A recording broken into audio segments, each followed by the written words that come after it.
Hi friends, வணக்கம். இட்லி மாவு தீர்ந்து போனதால் பிரேக்ஃபாஸ்ட்டுக்கு என்ன செய்யலான்னு யோசித்து கடைசியாக கோதுமை மாவு அடை தோசை தான் செஞ்சேன். உங்களுக்கு கோதுமை மாவில் செய்கிற அடை தோசை பிடிக்கும்னா 2 டேபிள் ஸ்பூன் கடலை மாவு சேர்த்து செஞ்சு பாருங்கள். இன்ஸ்டண்ட்டாக செய்கிற அடை தோசை மாதிரியே இருக்காது, செம டேஸ்ட்டாக இருக்கும். இந்த அடை தோசைக்கு காரசாரமாக எந்த சட்னி வச்சாலும் மேட்ச் ஆகும். நான் இன்றைக்கி இதுக்கு தக்காளி சட்னி தான் வச்சேன்.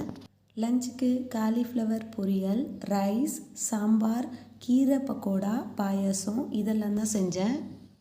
என்ன தான் நம்ம பார்த்து ஹெல்த்தியாக ஸ்நாக்ஸ் செஞ்சு கொடுத்தாலும் எப்பயாவது ஒரு முறை பீஸா கேட்பாங்க. மைதா மாவில் செய்யாமல் இது போல் கோதுமை மாவில் செஞ்சு கொடுத்து பாருங்கள், ரொம்ப நல்லாயிருக்கு. இந்த முறை வாங்கிட்டு வந்த சக்கரவள்ளி கிழங்கு என்ன காரணம்னு தெரில, இனிப்பே இல்லை, யாருமே சாப்பிடல. சரி, எப்படியாவது இதை சாப்பிட வச்சிடணும்னு சொல்லிட்டு வேக வச்சு வெல்லம் சேர்த்து இதில் அல்வா செஞ்சேன். எல்லோரும் விரும்பி சாப்பிட்டாங்க. யாருக்குமே தெரியல சக்கரவள்ளி கிழங்கு அல்வான்னு. தேங்க்யூ ஃபார் வாட்சிங்.